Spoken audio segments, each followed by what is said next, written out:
Bonjour à toutes et à tous, je suis René Pelletier. Bienvenue sur ma chaîne et un grand merci à toutes celles et ceux qui s'abonnent et regardent mes vidéos. Installez-vous confortablement, découvrons le sujet du jour.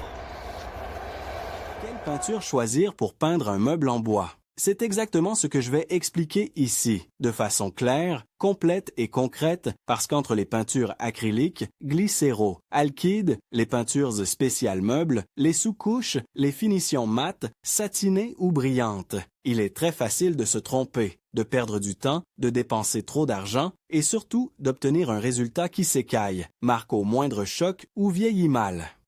Et justement, si je vais jusqu'au bout de toutes les étapes dans cette vidéo, c'est pour que le choix de la peinture ne soit plus un pari, mais une décision logique en fonction du meuble que j'ai devant moi, de son état, de l'effet recherché et de la résistance dont j'ai besoin au quotidien. Quand je peins un meuble en bois, je ne choisis jamais la peinture uniquement selon la couleur. C'est l'erreur la plus courante. La vraie question n'est pas seulement de savoir quelle teinte me plaît, mais quel produit va réellement adhérer au support, couvrir correctement, résister au frottement, supporter les nettoyages et conserver un bel aspect dans le temps. Un meuble n'est pas un mur. Il subit des ouvertures, des fermetures, des chocs, des frottements, parfois de la chaleur, parfois de l'humidité, parfois des taches grasses. Donc la peinture doit être choisie en fonction de l'usage réel. Une commode décorative dans une chambre n'a pas les mêmes exigences qu'une table de cuisine, qu'un buffet dans une entrée, qu'un meuble de salle de bain ou qu'une chaise utilisée tous les jours. C'est pour ça que je commence toujours par analyser 5 points avant d'acheter quoi que ce soit.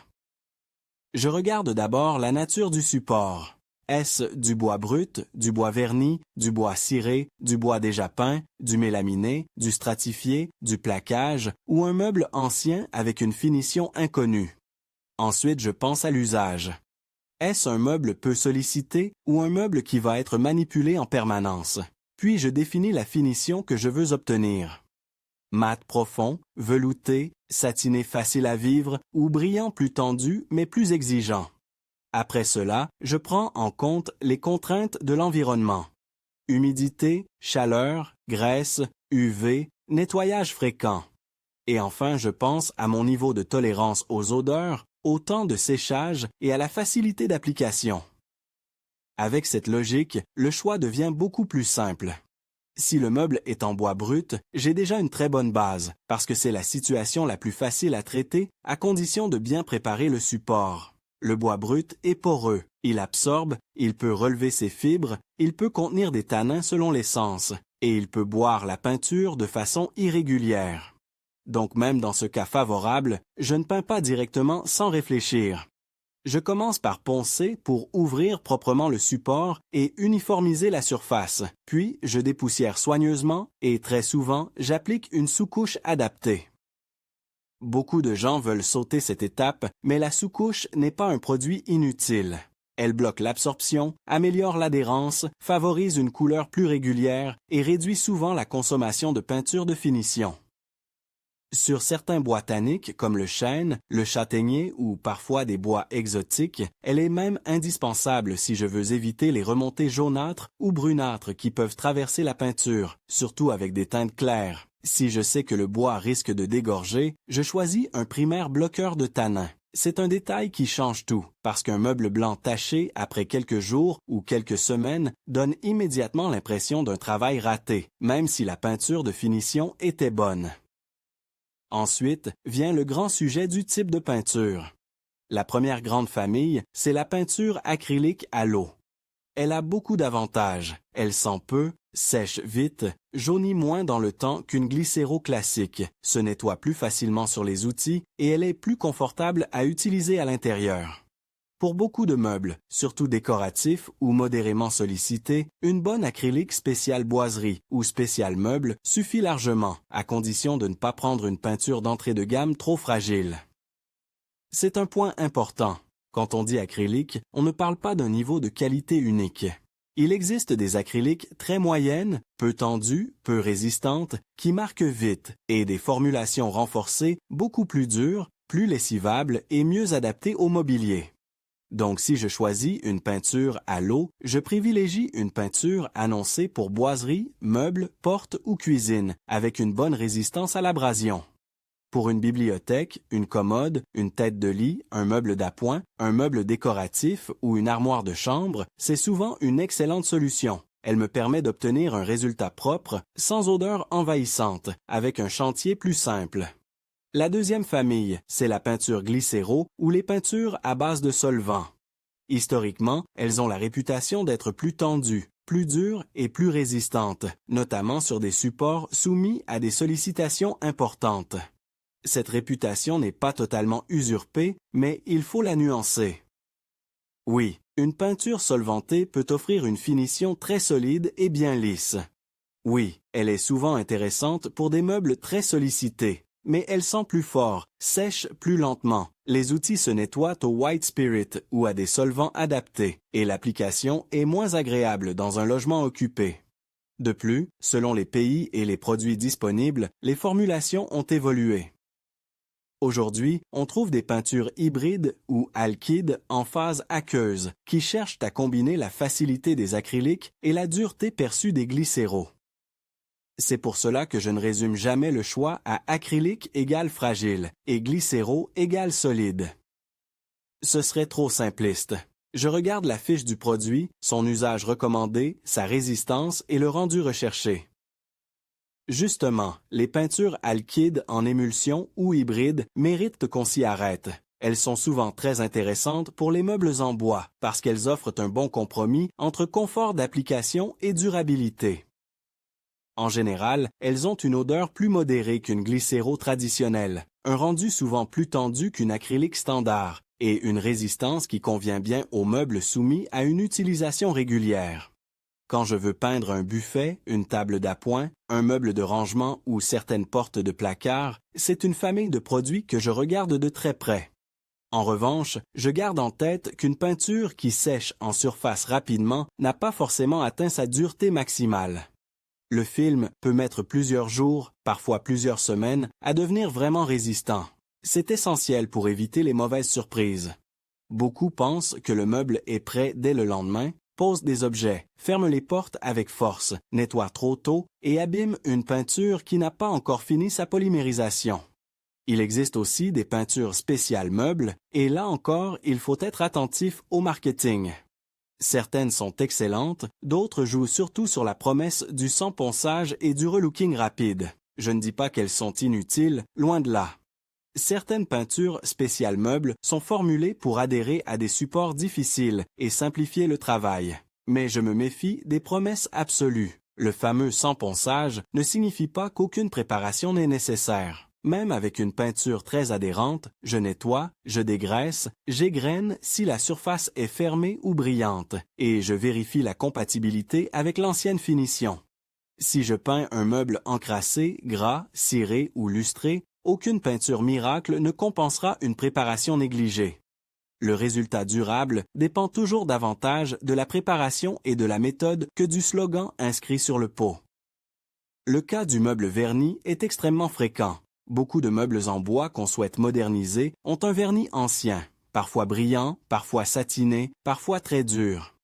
Dans ce cas, la question n'est pas de retirer obligatoirement tout le vernis jusqu'au bois nu, sauf si l'état est mauvais ou si je veux repartir à zéro. Le plus souvent, je peux peindre dessus, mais à une condition capitale, casser l'aspect fermé et lisse du vernis pour créer de l'accroche, puis appliquer une sous-couche adaptée. Je commence donc par un nettoyage sérieux, parce qu'un meuble verni accumule souvent des cires d'entretien, des corps gras, des silicones ou des résidus ménagers qui sabotent l'adhérence. Ensuite, j'égrène au papier abrasif, pas forcément pour décaper totalement, mais pour mater la surface. Puis je dépoussière, je dégraisse si besoin, et j'applique un primaire d'accrochage compatible avec les supports fermés. Une fois cette base faite, je peux utiliser une peinture de finition de qualité et là, le résultat peut être très durable. Le meuble ciré, en revanche, demande encore plus de prudence. La cire est l'ennemi de l'adhérence. Si je peins sur une cire mal éliminée, j'obtiens facilement des zones qui se rétractent, une peinture qui n'accroche pas ou qui s'écaille à l'usage. Donc face à un meuble ciré, je ne cherche pas à aller vite. Je retire la cire autant que possible avec les produits adaptés. Je nettoie plusieurs fois si nécessaire, je ponce et je vérifie que la surface n'est plus grasse ni satinée de façon suspecte. C'est l'un des cas où prendre le temps en amont évite un échec quasi certain ensuite. Beaucoup de meubles anciens magnifiques ont été ratés simplement parce que cette étape a été sous-estimée. Il y a aussi le cas des meubles déjà peints. Ici, je me pose une question simple. L'ancienne peinture tient-elle parfaitement ou non? Si elle cloque, s'écaille, se raye facilement ou sonne creux, je n'ai pas d'intérêt à peindre par-dessus sans traiter le problème. Je retire alors ce qui n'adhère pas, je ponce les transitions, j'enduis si nécessaire, puis je remets à niveau avec une sous-couche avant la finition. Si au contraire, l'ancienne peinture est saine, je peux souvent me contenter d'un nettoyage, d'un ponçage d'accroche et d'une nouvelle finition. Mais je reste vigilant sur la nature de l'ancienne peinture. Certaines finitions très fermées, très lisses ou très satinées exigent un primaire d'accrochage si je veux éviter les risques de décollement. Beaucoup me demandent aussi si les meubles en mélaminé, stratifié ou plaquage peuvent être peints avec les mêmes produits que le bois massif. La réponse est non, pas tout à fait. Visuellement, on les range souvent ensemble, mais techniquement, le support est plus fermé, moins absorbant, parfois plus lisse, donc plus difficile. Sur un stratifié ou un mélaminé, la qualité de l'accroche est absolument centrale. Dans ce cas, le primaire d'adhérence n'est pas une option. Il me faut une sous-couche vraiment conçue pour support lisse ou non poreux, puis une peinture résistante. Si je veux relooker une cuisine, une armoire contemporaine ou des façades de meubles techniques, je choisis des produits qui mentionnent clairement cette compatibilité. Là encore, la préparation est non négociable. Nettoyage, dégraissage, léger égrenage, dépoussiérage, primaire, puis finition. Au-delà du type de support, l'usage du meuble change totalement le bon choix de peinture. Pour un meuble de chambre peu manipulé, je peux me permettre une finition plus décorative, un mat élégant, une acrylique de bonne qualité, avec éventuellement un vernis de protection, si je veux sécuriser l'ensemble. Pour une chaise, une table, un bureau, une façade de tiroir qu'on ouvre tous les jours, ou un meuble de cuisine, je monte en exigence. J'ai besoin d'une peinture plus dure, plus lavable, plus résistante au choc et au frottement. Pour un meuble de salle de bain, j'ajoute la contrainte d'humidité. Et pour un plateau de table, je suis encore plus strict, parce qu'il subit des frottements, des taches, parfois de l'eau, parfois de la chaleur indirecte, parfois des objets qu'on traîne à sa surface. Dans ce cas, même une bonne peinture peut avoir besoin d'une protection complémentaire, par exemple un vernis adapté ou une résine selon l'usage. Beaucoup de déceptions viennent du fait qu'on utilise une simple peinture décorative là où il faudrait un système plus robuste. La question de la finition est également décisive. Une finition matte est souvent superbe, très actuelle, très douce visuellement, elle masque mieux les petits défauts de surface, mais elle est en général plus sensible aux traces, au frottement et au nettoyage intensif, sauf si on est sur des produits haut de gamme très performants. Une finition satinée est souvent le meilleur compromis pour un meuble.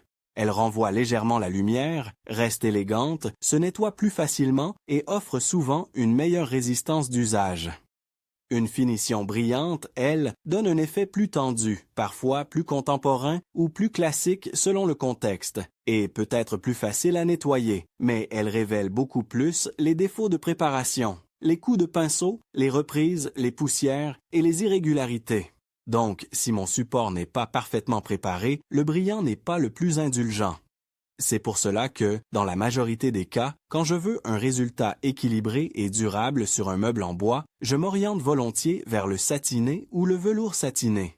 Je fais aussi très attention à la couleur choisie, non pas seulement pour l'esthétique, mais pour son comportement. Les blancs et les teintes très claires exigent souvent plus de rigueur. Ils révèlent les remontées de tanins, les défauts de couvrance, les traces de reprise, les petites salissures futures. Les couleurs foncées ou très intenses peuvent être magnifiques, mais elles montrent plus facilement la poussière, les rayures superficielles ou les traces de doigts selon la finition. Certaines teintes vives couvrent moins bien et nécessitent une base adaptée. Choisir une bonne peinture, c'est donc aussi choisir un produit dont l'opacité est suffisante pour la teinte visée. Sur un meuble sombre qu'on veut repeindre en blanc, il ne faut pas s'attendre à un résultat impeccable en une seule couche. Il faut penser système complet, préparation, primaire si nécessaire, et 2 couches de finition, parfois 3 selon le contraste de départ. En parlant d'application, le meilleur produit du monde peut donner un résultat médiocre si je l'applique mal. Sur un meuble, j'essaie toujours d'éviter les surcharges. Trop de peinture crée des coulures, des cordages, des angles épais, des séchages inégaux et un aspect lourd. Je préfère des couches fines et régulières. Le pinceau est utile pour les moulures, les angles, les détails, mais pour les surfaces planes, un petit rouleau lacqueur de qualité peut donner un rendu beaucoup plus uniforme. Certaines personnes préfèrent tout faire au pinceau pour un aspect plus artisanal, d'autres recherchent une finition la plus lisse possible. Dans tous les cas, je travaille méthodiquement, en respectant les temps de séchage réels, pas ceux que j'aimerais avoir. Si je recouvre trop tôt, je risque d'arracher la couche précédente ou de piéger une peinture pas assez sèche. Entre les couches, un léger ponçage très fin peut faire une vraie différence sur la qualité finale, surtout si des fibres se sont relevées ou si quelques poussières se sont déposées. Je veux aussi insister sur l'importance du nettoyage avant peinture, parce que c'est une étape largement sous-estimée. Un meuble vit. Il accumule du gras des mains, des produits ménagers, de la nicotine, de la cire, des traces de cuisine, de la poussière collée. Si je peins sur cette contamination invisible, l'adhérence devient aléatoire. Donc je nettoie sérieusement, parfois avec un dégraissant adapté, puis je rince ou j'essuie selon le produit utilisé, puis je laisse sécher. Ensuite seulement je ponce ou j'égrène, et après ponçage, je dépoussière avec une grande minutie. Une poussière oubliée sous la peinture se voit tout de suite sur un meuble, beaucoup plus que sur un mur. Faut-il toujours vernir après avoir peint un meuble en bois? La réponse est non, pas systématiquement. Si j'utilise une très bonne peinture conçue pour le mobilier et que le meuble n'est pas soumis à des agressions importantes, le vernis n'est pas forcément nécessaire. En revanche, pour un plateau, une table, un bureau, un meuble de cuisine, une salle de bain, une zone très manipulée, ou si j'ai choisi une finition mate fragile, un vernis de protection peut être une très bonne idée. Mais là encore, je fais attention à la compatibilité. Tous les vernis ne s'entendent pas avec toutes les peintures, et certains peuvent modifier l'aspect final, notamment en augmentant la brillance ou en changeant légèrement la profondeur de la teinte. Si je veux garder un aspect très mat, je choisis un vernis ultra mat ou mat spécifiquement pensé pour cela. Si je veux protéger sans jaunir, je regarde la nature du produit. Et surtout, je n'applique pas un vernis inutilement si la peinture seule suffit, parce qu'une couche de plus, c'est aussi un risque de plus si elle est mal choisie ou mal appliquée. Il y a également la question du rendu naturel ou de l'effet couvrant. Parfois, je ne veux pas totalement masquer le veinage du bois. Dans ce cas, la meilleure réponse n'est pas toujours une peinture opaque. Une lasure, une peinture très peu chargée, une céruse, un badigeon ou certaines finitions chaulées peuvent être plus adaptées selon l'effet souhaité. Mais si le sujet est vraiment de peindre un meuble en bois avec une couleur couvrante, alors je reste sur des peintures conçues pour cela. Il est important de ne pas confondre tous les produits de finition du bois. Une lasure ne remplace pas une peinture couvrante et une peinture standard n'imite pas forcément un effet matière subtil sans préparation particulière. Si je devais simplifier le choix selon les cas les plus fréquents, je dirais ceci en raisonnement. Pour un meuble en bois brut ou poncé à nu, utilisé de façon classique, une sous-couche adaptée puis une bonne peinture acrylique ou alkyd spécial, boiserie ou meuble en finition satinée est souvent le choix le plus équilibré. Pour un meuble verni ou déjà peint avec surface lisse, je privilégie le nettoyage, l'égrenage, un primaire d'accrochage, puis la peinture de finition. Pour un meuble soumis à de fortes contraintes, je monte en gamme sur la résistance. Je regarde les peintures spéciales, cuisine, boiseries intensives ou hybrides renforcées, et j'envisage une protection complémentaire sur les zones critiques. Pour un meuble ancien ciré, je traite d'abord le problème de cire avant même de penser à la couleur. Et pour un support type mélaminé ou stratifié, je considère que le primaire d'adhérence est indispensable. Un autre point très important concerne les erreurs à éviter absolument. La première, c'est de croire qu'une peinture très chère pardonne un support mal préparé. Ce n'est pas vrai. La deuxième, c'est d'appliquer des couches trop épaisses pour aller plus vite. La troisième, c'est de ne pas respecter les temps de séchage. La quatrième, c'est d'utiliser le meuble trop tôt. La cinquième, c'est de choisir une finition uniquement sur photo, sans penser à l'entretien réel. Et la sixième, c'est d'oublier que certains meubles doivent être démontés au maximum pour être peints correctement.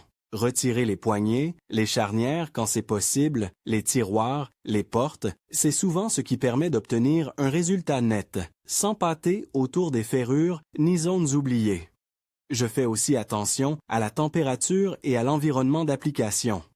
Une peinture n'aime ni les conditions trop froides, ni les supports humides, ni la poussière volante, ni la ventilation excessive qui fait sécher trop vite la surface.